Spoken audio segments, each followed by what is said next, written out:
Hello, good evening. Thank you very much, Jordan. It's great to be able to get across to a lot of people this evening on such a great subject as travels to Africa with a hope of seeing ospreys. So thank you for joining. Thank you very much for joining. Um, I think without further ado, I'll just tell you a little bit about myself, and then we'll share screen and get on with some pictures of ospreys. Um, as you've heard, I'm Ken, based at Linden Reserve in Rutland, the home of the Rutland Ospreys. My role is education officer. I've been doing that for several years now. And before that, I was a volunteer, started as a volunteer, as most people do, and have really become involved in the whole project. The project started doing trips to Africa in 2011, and it's been one more or less every year, with a couple of exceptions ever since. I'll just share screen now and we'll get going.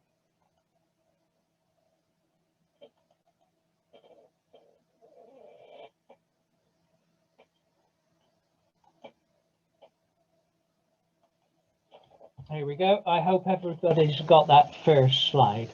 I was hoping, of course, that this would be a report on the 2021 African trip by Rutland Ospreys and the Osprey Leadership Foundation.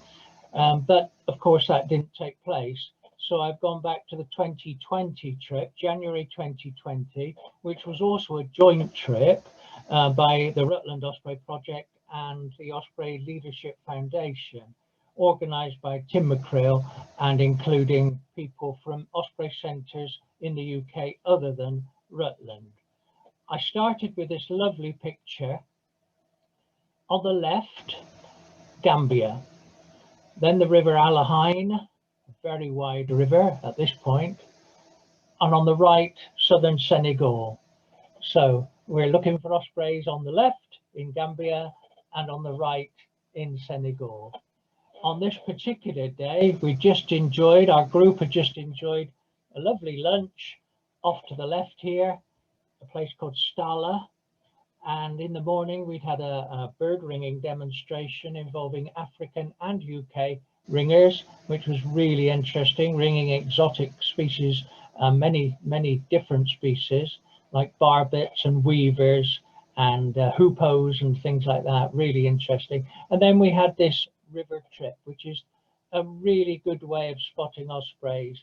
And ever since the project began, this has been a staple day in our holiday, because you're guaranteed ospreys all the way along in trees like that one in the distance. They'll be sitting there, and we spent the whole afternoon doing that. So this is the River Alahine, which marks the border between Senegal on the right, southern Senegal on the right, and the Gambia on the left. The boat group we were in was very similar to that one. So we'll come back and I'll show you some of the ospreys that we saw on our travels. First of all, though, who was on the trip? Well, here's our group, and I think you might recognize some people there, depending on where you're coming from. Very quickly, picking out people who you might not know. We've got Chris Park going along the left of the back. Chris Park, long-term friend of Rutland Water, involved in the nature reserve from the very beginning there, and great birder, great companion. Julie Trevarthan, volunteer, Osprey volunteer. It was her first trip to Africa. And this is JJ, Gambian birdman, bird guide, general good guy who helps us a lot and is our link with all the school work that we do there as well. That's me. And then Tim McCrill, be well known to many of you, leader of the Osprey Leadership Foundation, and for 10 years, of course, leader of the Rutland Osprey Project. Chris Wood, very, very well-travelled Osprey finder extraordinaire, and a lot of the photos that you're about to see were taken by him. So thanks, Chris, for all the information and all the work you've done. And I should also say thanks to Tim McCrill, who helped me put this presentation together. Going along the front, Margaret Stamp, great supporter of Rutland Ospreys and long-term volunteer, traveller to Africa. Sarah Box, likewise, been on, I think, nearly all the trips, currently in the north of Scotland, I think, somewhere. Maureen German, also well travelled Osprey volunteer. This is Paul Stammers here, who for many years ran the Linden Centre and has been involved with the Osprey project, and I think virtually all the Africa trips as well, and now helps out with the, is still a volunteer at Rutland and also helps out with the OLF.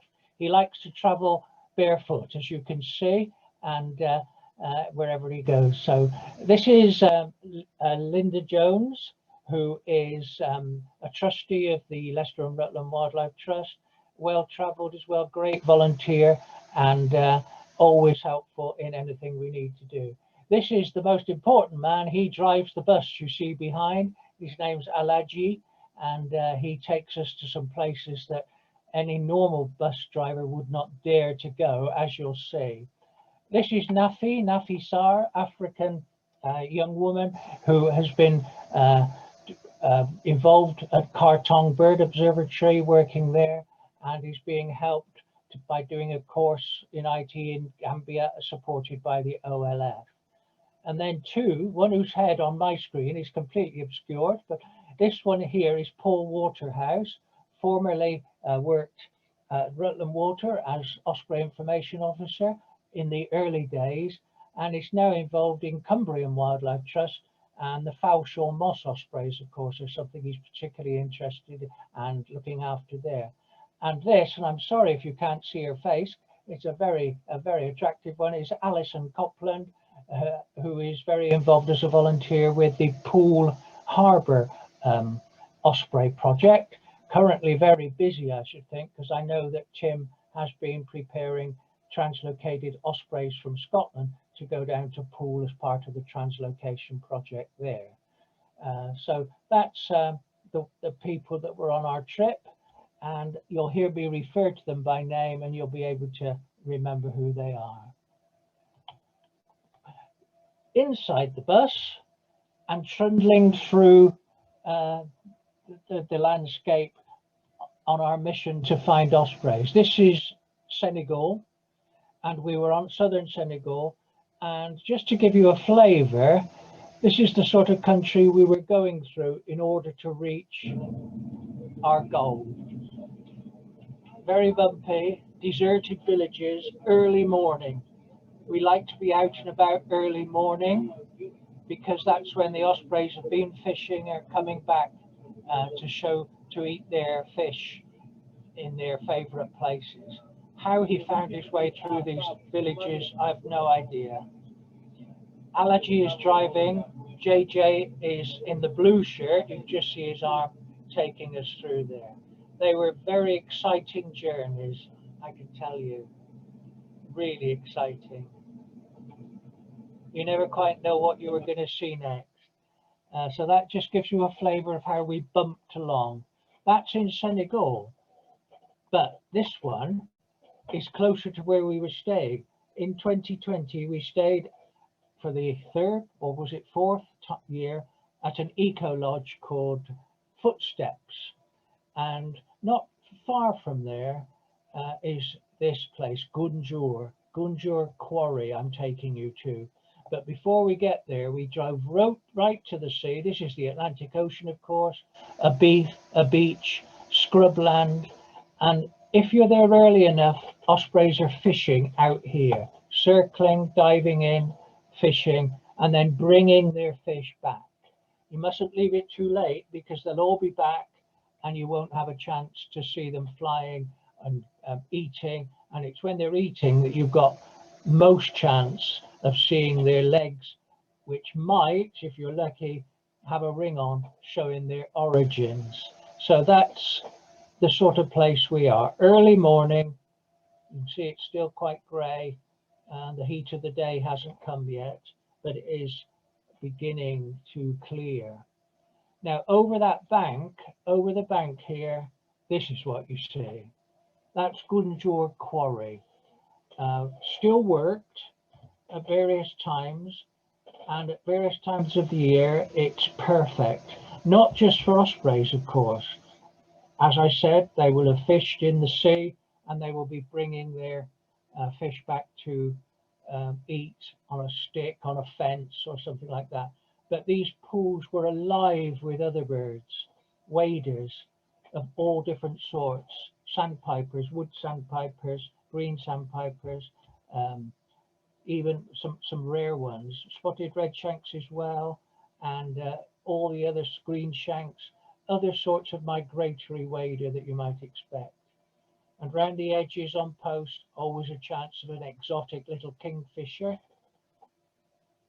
which it excited us all. Many birds, really good place, Gunjur Quarry. I think it's true to say it's become the hotspot really for wintering ospreys in Gambia. Really good. So we hope, and Chris Wood has, I think, has seen photos showing the workings. We hope the workings don't detract from the ospreys that enjoy going there. Now this next photo, I'm going to give you just a second or two to count. You imagine getting there early morning and finding this. Oh, not that.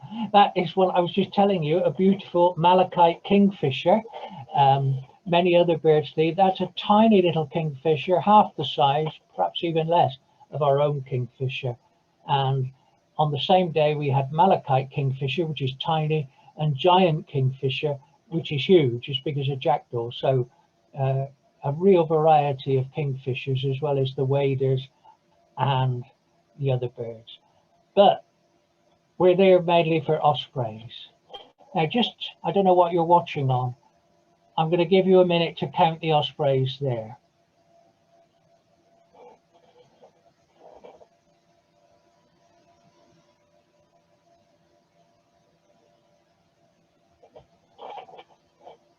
Well, there's 10. 10 ospreys on one rough piece of fence going across the quarry. If you can see my pointer, we've got 1, 2, 3, 4, 5, 6, 7, 8, 9, 10, and 1 pelican. So that is a real challenge to an osprey fan who is looking for any osprey really, but especially ones with rings on their legs, which are the interesting ones where we can work out where they've come from and maybe where they're traveling onto if they're going back in the spring. So really good place. Looking at those at first sight, you think, oh, there's no rings on any of them, but that's where the patience and the long waits come in, because if you look closely, they have a habit of not showing their rings, but if you look closely, you do sometimes find some ringed individuals. Remember, this is January 2020, so they're well ensconced for their winter stay.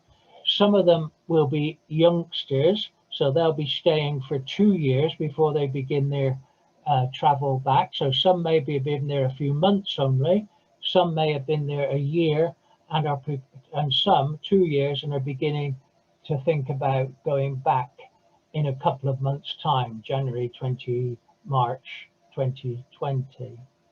But that's quite a sight, and to see so many. And of course, that's nothing. On some days, at the end of the day, when we're doing a count up, we might have 30, 40 osprey different sightings during the day, sometimes even more than that. Really iconic picture, that, I think. Let's look more closely. And for this, I'm indebted to Chris Wood for information, and to Chris and others for the photos. And this is where the real work comes in, and where we're greatly aided and abetted by technology. Here we are in quite a remote area of West Africa, and yet within minutes or hours of observing these ospreys, we have full information of where they come from. Remember, we had Tim McCrill with us as well, and others who are really in touch with all the European and beyond Osprey centres. Okay, let's look at this one on the left. Female type, would you agree? Very brown chest, and the ring. The ring is black with white lettering. And to me, when I saw this one, this was an unusual combination because it's got 4 numbers, and the numbers read vertically from the top left. So you've got AO24, black ring, right leg, AO24. And not very long after that one had been observed, we had the information. That one, she, assuming it's female, was ringed in June 2017 at Magdeburg, Germany. First seen at Gunjur Quarry on the 4th of March 2019. So the year before we actually were there for this sighting. That's seen in 2019. And that information is of course invaluable. It shows us where she's come from, how many times she's done the migration, if she's been seen more than once, and back in Germany, whether she's bred there, and all the details of her offspring and everything. So that's a really good piece of finding and then detection using all the aids from various countries to tell us that. So that one's AO24. This one, much easier to read. Again, quite a heavy looking female type osprey, and easy to read, 3A. This one's got an interesting story. We'd been at a lovely morning and we were booked in for lunch at a place called Sanyang. On the way to it, just before it on the left, there was a piece of water here, and we saw an osprey there. Some people were off the bus straight away and started stalking it, and didn't manage to see the ring first time.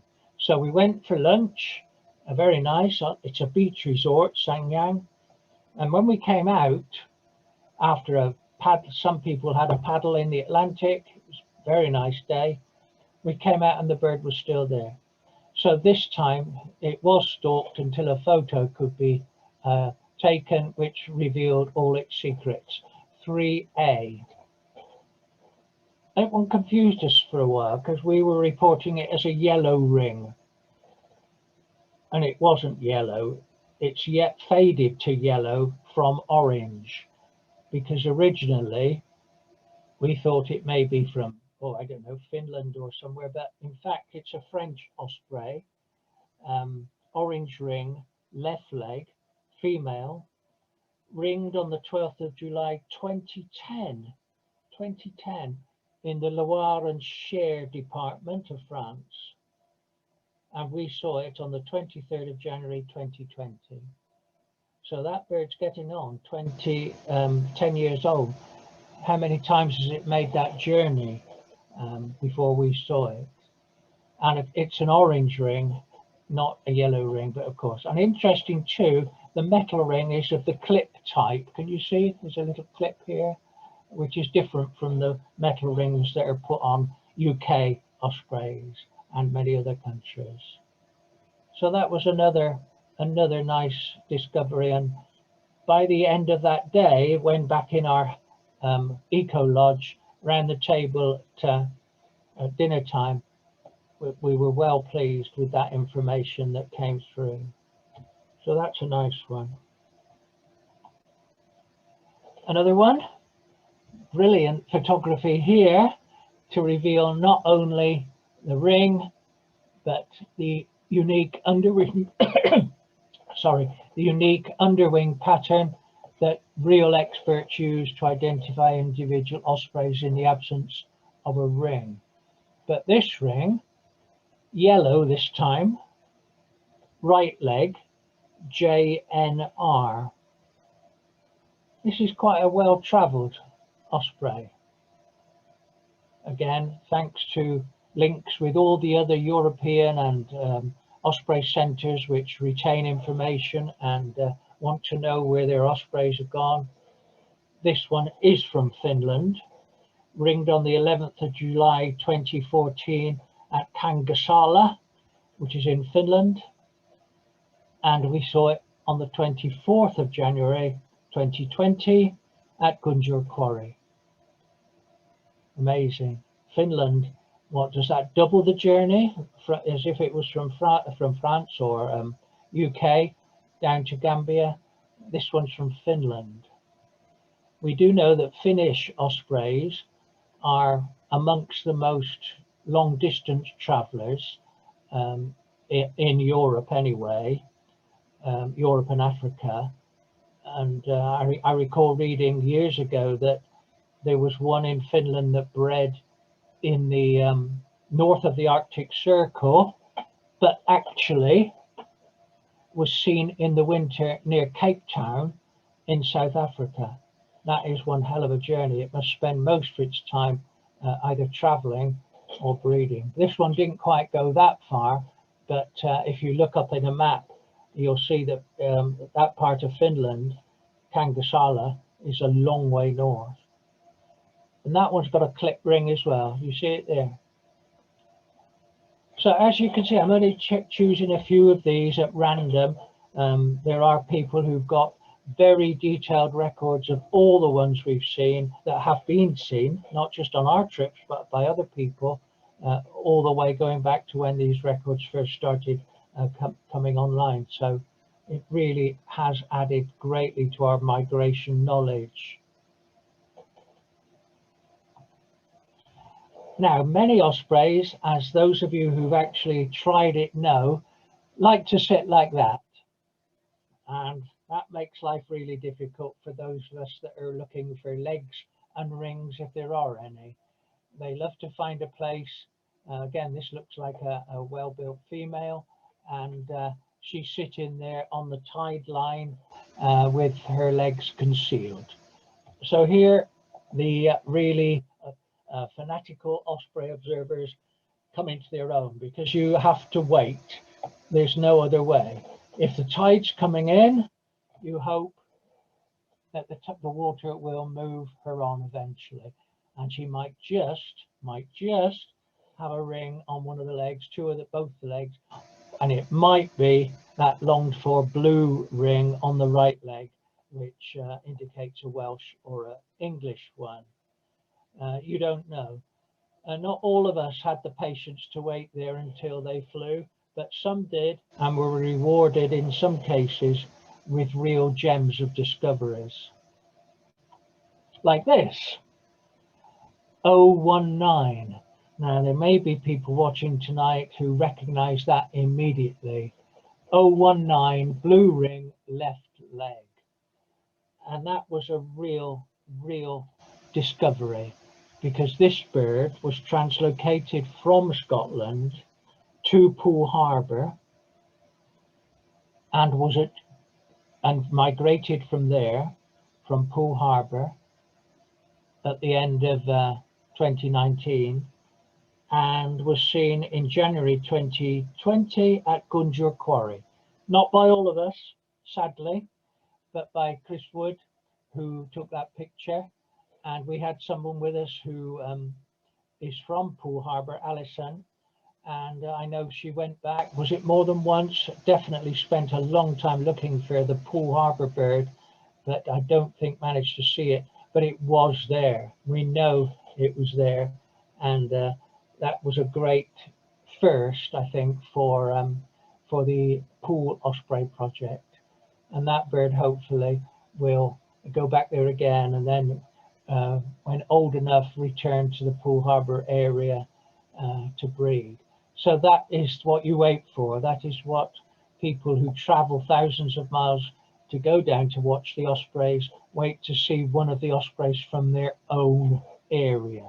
So that's a translocated bird from Scotland, then Poole Harbour, then Gunjur Quarry, and let's hope has a good history. And actually, I heard not long ago that 019 has returned, not to pool, but has been seen at the Dyfi Estuary in Wales. So as often happens, they don't go back to exactly the same area, but strike out and go somewhere else. But it's good to know that that one is alive and well, or was then, and might be hope for the future for that one. Let's hope so. So that's 019. I didn't know quite how many you got the patience to look at, but this one I had to put in. We're back at Rutland Water here in this picture, and this is 056, and this is late June, early July 2019. A young male osprey. There were 4 in the Manton Bay nest that year. 056 was one of the middle ones. They were all males and very healthy, being ringed here as a 5 to 6 week old young male, fitted with blue ring right leg, silver ring left leg, 056. He left Rutland Water as usual, end of August 2019. As always, you wish them Godspeed and hope that they will come back in 2 years' time or 3. Well, we didn't have to wait that long for news of 056. Oh, and the other thing I should say, he was famous because he was the 150th Osprey chick born at Rutland since the very first one in 2001. So claims to fame all over the place for that one. 056. T-shirts, pin badges, all sorts of things were made in honor of young Osprey 056. I love the way their eye is orange at that stage and turns to yellow, of course, as they mature. Great picture. Not quite sure whose hands they are, but what a privilege to hold a bird like that. Well, a few months later, you can tell by the vegetation we're not in Rutland anymore. We are, in fact, in West Africa. And this photo was sent to us. Ring check 056. Eye has turned to yellow, and this is the same bird. Our 150th chick was photographed in Gambia. We weren't there, but we can see that it is the same bird. Fantastic. And it's been seen in Gambia a bit before we were there in 2020, and more than once as well. Look at this picture. That's the same bird as well. You won't be able to read the ring, but believe me, that is 056 as well. Also Gambia, I think near Khartoum, that one. Again, picture sent to us by staff of the Khartoum Bird Observatory or by young associates of OLF, Osprey Leadership Foundation, that we have there. Great thrill, huge. When that news came through, dancing in the streets of Oakham, Rutland Water, fantastic. Now this young man is called Dembo, Dembo Jatta. He's a very proficient bird ringer and observer, very good all-round naturalist as well, whether it's insects, flora and fauna of all sorts, but especially birds. He was doing a bird ringing demonstration when we were there earlier on. But one of his great delights was when, in a mist net, would you believe, by one talon, they managed to catch an osprey. And not only any old osprey, but LJ2. LJ2. Interesting bird, some good reasons, some not so good. LJ2 was ringed on the 10th of July 2018 in South Argyll, Scotland. Hence the blue ring is on the left leg, silver ring on the right leg.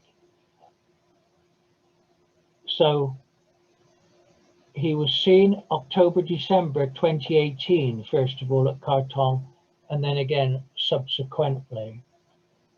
But the story doesn't end there.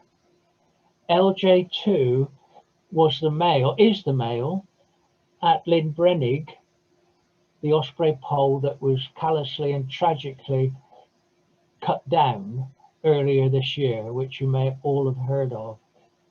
So LJ2 is the male there. Last I heard he was still there. Somebody might have more up-to-date knowledge of that than I have, but this bird, LJ2, has had quite a checkered history, what with getting caught in a mist net and then very sadly having his nest and he and his mate's nest sawn down in that criminal act, which upset so many people, angered so many people. Let's hope he has better luck in the year to come. Dembo himself is a young star of the Osprey Leadership Foundation. He's currently at a university in Rwanda, where he's studying wildlife course, and goes back to Kartong Bird Observatory to work there and to help train other young Africans. And he's being supported in his university course by the OLF. So that's an important picture, I think, in lots of ways. One I was quite pleased to receive, so thank you for that. We prepared this because we thought we would be taking it into schools, and in 2020 when we came back, we managed just to miss lockdown. We came back at the end of January 2020, and of course lockdown began in the March. So most of our program of visits and talks was curtailed, and that's why I'm showing it again. I'm showing it now. And what we would have done is to show people, young people and adults, the distance involved that some of these birds cover. One of the schools that is our most loyal school, one of our loyal schools is Whissendine. That's a small village near Oakham in Rutland, and they've partnered with a school in Gambia, as you'll see in a minute, because the second reason that we go to Africa, yes, of course, to see ospreys and learn more about their routes and their migrations. The second thing is to make links with schools. And so something like that, right down there, where that bird was, or one of the birds was, is to show you just how far it is, nearly 3,000 miles. And yet some of the birds we know have made that journey time and time again. Slight variations, and of course they don't go in a straight line like that. This one's quite a bold migration, as you can see. Instead of skirting the coast of France, straight across the Bay of Biscay. Okay for an experienced bird, but if a young one tries that, it's liable to come to grief in the storms of the Bay of Biscay. Hardly any of Spain, but mostly Portugal. And then again, a long sea crossing, which is not typical, but of this particular one it was. And then right down here to Gambia.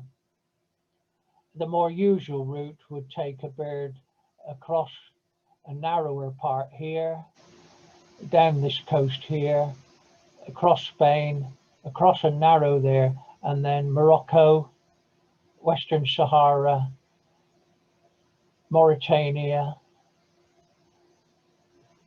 Senegal, Gambia, and of course further south as well. We've got a tractor bird at the moment that spends its winter in Guinea-Bissau, which is off the map here. So we use maps like this a lot to show the routes. And of course, we've only got one now with a satellite tracker at Rutland.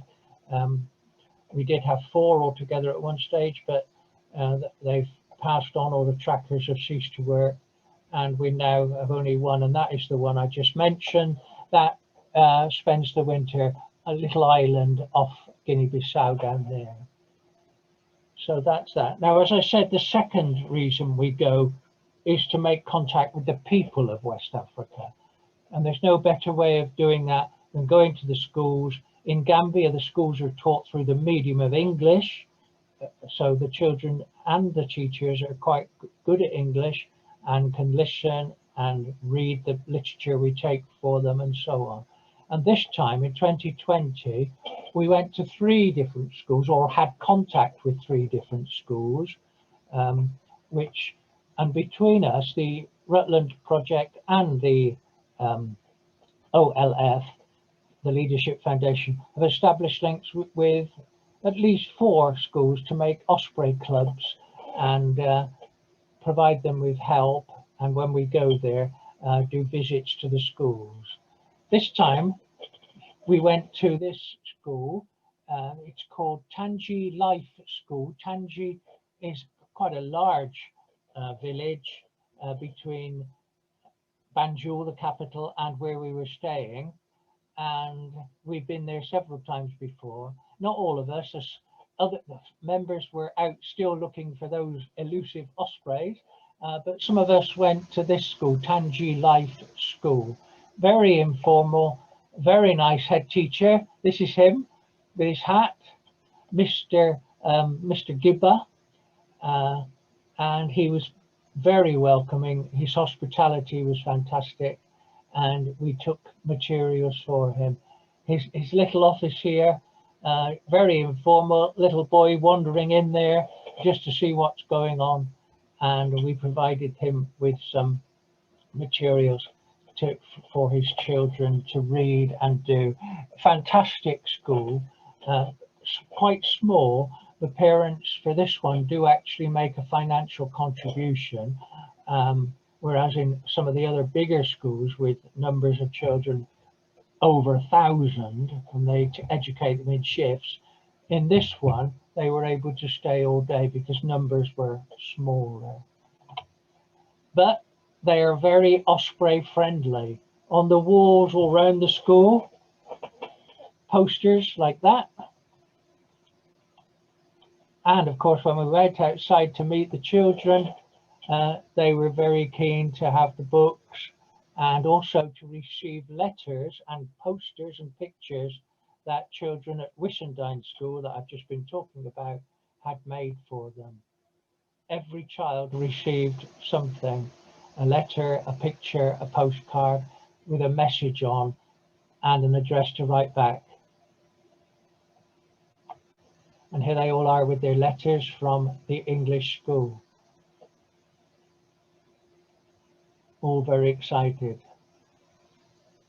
This was in the early part of our stay, so Mr. Gibber promised that by the end of the trip, he would have replies ready to be taken back to UK. And in fact, JJ went and collected them, so we had them to bring home. And they were so keen, so willing to learn, and so friendly. And here they are just receiving their letters. And Mr. Gibber had sorted it so that, say, an 8-year-old got a letter from an 8-year-old, and so on. And boy-girl letters were sorted according to gender as well. It all worked out very well.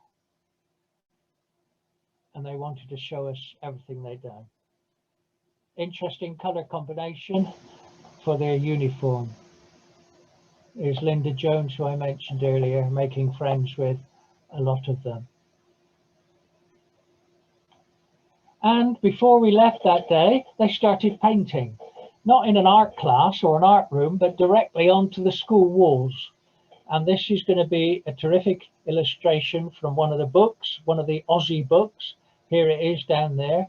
It shows an osprey waiting in Senegal or Gambia as the sun goes down over the sea.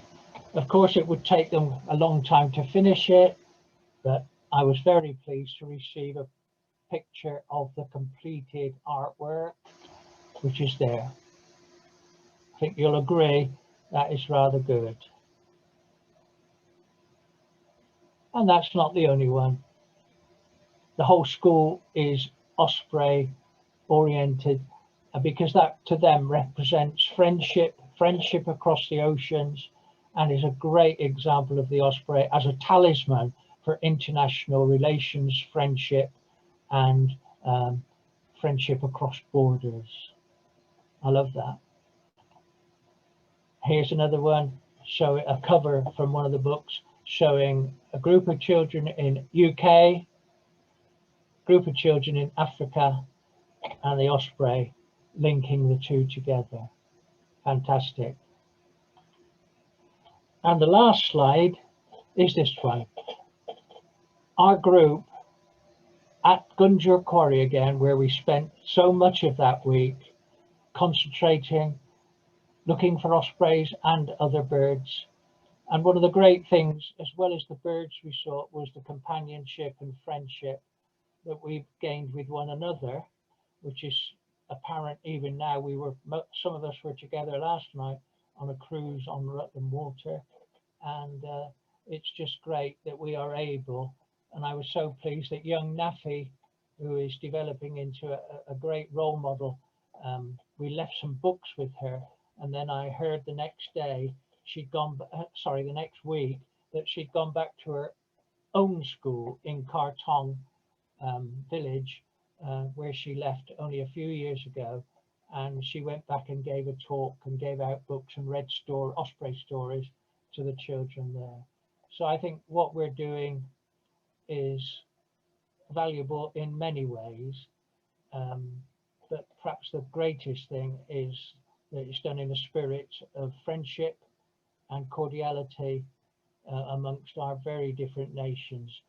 Over the past 2 years, it's been difficult, of course, but we've kept in touch with everybody. Gambia is in no way anywhere near as advanced with its post-COVID preventions and injections and that as we are. But let's hope we're able to get back there sometime in the future. One or two of you who might recognize a certain item of apparel which has a Gambian history there as well. Right, I'm going to stop there. I hope that's dead on time. So I hope you've enjoyed those pictures. And if there's anything else I can help with, I'm sure that the questions will be answered. I'll just stop screen sharing now,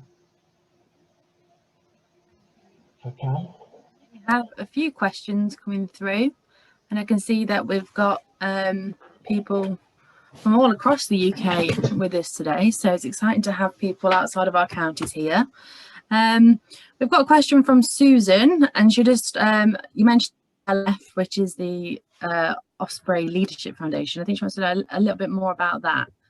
Can you have...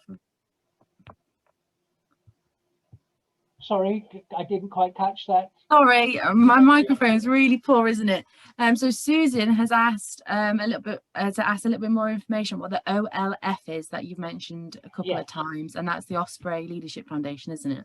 Yes, there are other people, I'm sure, listening who are better qualified than me to answer that. But Osprey Leadership Foundation was started by Tim McCrill several years ago now, and it exists to encourage young people in UK and in Africa to pursue careers in conservation, and also to keep in touch with one another, and whether it's a support in order to go to university like Dembo there, or to do a more elementary IT course, which is what NAFI has been doing, and to provide them with opportunities to liaise with experts, to liaise with people who might be able to help in all fields of life, but to encourage them really to take an interest in the wildlife of their country, and to see help persuade government officials and so on how important it is,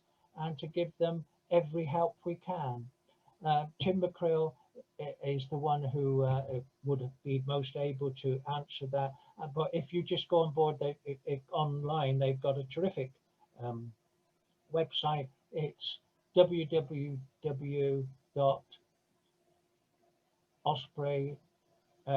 OLF. If you just Google Osprey Leadership Foundation, you'll find it.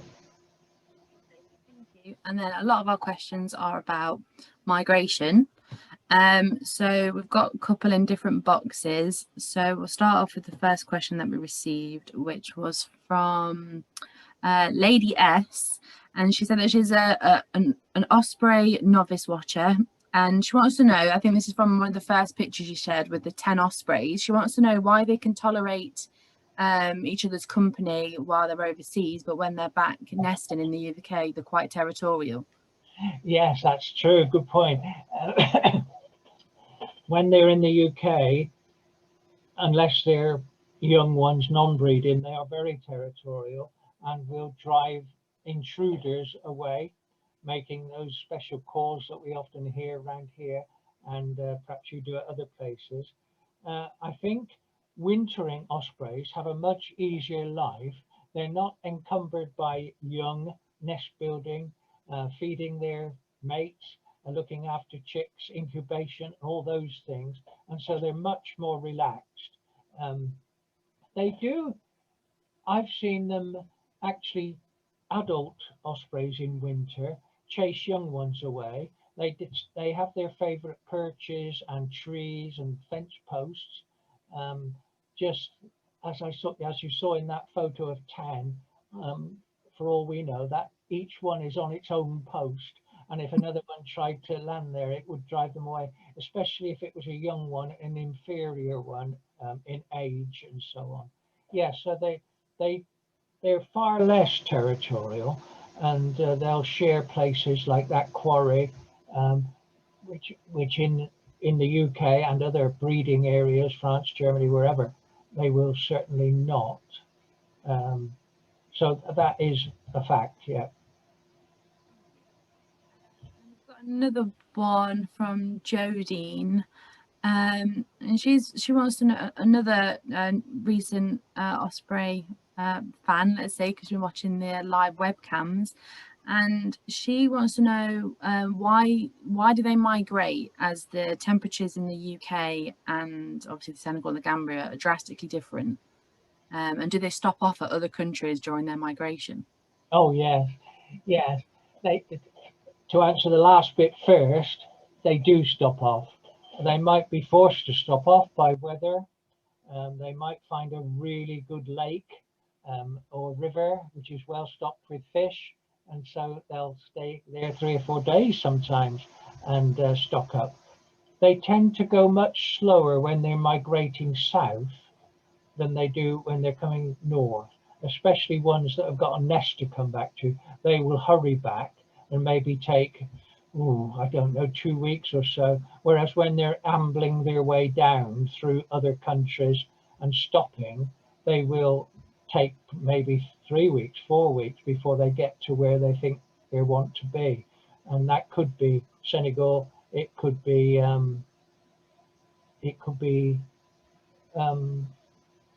definitely, other places. But they don't all go to West Africa. Most UK ospreys go to West Africa. Ospreys who breed, say, in Finland and Scandinavia will go to Central Africa, and they are ospreys in East Africa too. As to why they migrate, well, they're basically a Northern European species, a Northern Hemisphere species, Northern Hemisphere, wherever in the world. They go to the North American ones will go to South America. European ones go to Africa, and Asian ones go south in places like India and so on. So there are ospreys in 6 out of the 7 continents at some time during the year, not definitely Antarctica, but there are ospreys in other places as well. But why they migrate goes back a long way into the Ice Age times. Their way of life means they cannot survive in the colder climates. In Rutland, for example, if they tried to stay, they wouldn't survive because the water gets muddy, gets churned up by the winter storms, and the fish go deeper and they wouldn't be able to catch them, and they would die. But it's also worth saying they don't all go to Africa. Increasingly with global warming, some, especially young ones, are spending their time in southern Spain and Portugal, and we get increasing reports of ones that get that far and then don't go any further. So don't think they all go to Africa. And another question kind of ends nicely with that one. We know that not all ospreys return to the same location year after year. Would that be because of food supply, or would that be for weather conditions, or could it just be random? What was the first bit? Why do they? Sorry. Would osprey return to the same location year after year? Oh yeah, yeah. They're site faithful, and they will, although they don't spend the winter together. If a family of 4 migrates, well, then they'll go 4 different ways, and it's likely that the parents will never see their young ones again. But we hope, of course, every time that the adults will get together to come back the following year. But they are site faithful and partner faithful, unless something happens to to one of the pair. The adults, the adult males generally go back to within a few kilometers of where they were hatched themselves. Females are liable to be more scattered. Got lots of questions that we're kind of answering along the way, so I'm just trying to find which ones we can answer that we haven't yet answered yet. So here's a good one. What age do ospreys start hunting on their own? Right, that's a good question. In my experience, they do not hunt regularly or successfully while they're still at the nest. In Rutland Water at this moment, we've got a pair with 2 very well grown fledged young that are beginning to explore the local waterways, and they're being seen now further and further away from the nest. And they do they look at things in the water. They might even flop in. I wouldn't call it a dive yet, but they do try. But as far as I'm concerned, I haven't seen one actually catch its own fish well here. That's a skill they use at Rutland. That's a skill that they use when they're on their migration. And I suppose too, they in Rutland Water they've got an advantage because they've watched their parents, the father do it. He's done all the hunting since March until now. The female will start to fish again pretty soon, but the young ones, no. They must learn that on the way. We've got time for one more question. Any other ones, please do email us at info@lrwt.org.uk, as we have a much wider team that can get through all of the questions. But the last one, Ken, will be from Frank Friedman, who said, as there are different populations with their own migration corridors, are there differences between them, i.e. variation between British, Scandinavian, American populations? No, if you mean species and subspecies, we're right on the western edge of the nominate species that's of osprey. That's Pandion haliitis, and they're all of the same race, They don't vary. American ospreys are of a different, slightly different subspecies. There's another slightly different one in the Caribbean, and Australian ospreys, which don't migrate, of course, only within the continent. They don't migrate either, and they've recently been declared a separate species after some very detailed DNA work. So yes, there are different ospreys, but subspecies in the world, but in Europe, they're all members of the same race. Well, thank you for all of your questions, and thank you for answering. Sorry, you've gone again? I said thank you for answering all the questions for us, Ken. I've tried. I know there's other things that other people might know, but I've tried the best. Yep, As I mentioned before, please do email any questions to us at info@LRWT. We'll try and answer as many as we can. We are on a time limit at the moment, so it went through as many as we could. But thank you, Ken, again, really informative online talk again. And you're back again with us on the 25th of August, and we're going to look in more of a historical approach to ospreys. That's right, going right back to fossils. Yeah, so if you're interested in that, please do book online. You can get that at lrwt.org.uk/events. I'd like to say thank you to everyone attending, and if you'd like to sign up, please do so. And if you'd like to share your support, you could do so by donating to our trust so we can carry on doing these wonderful, amazing talks. So thank you, everybody, and I hope you have a good evening. Thank you.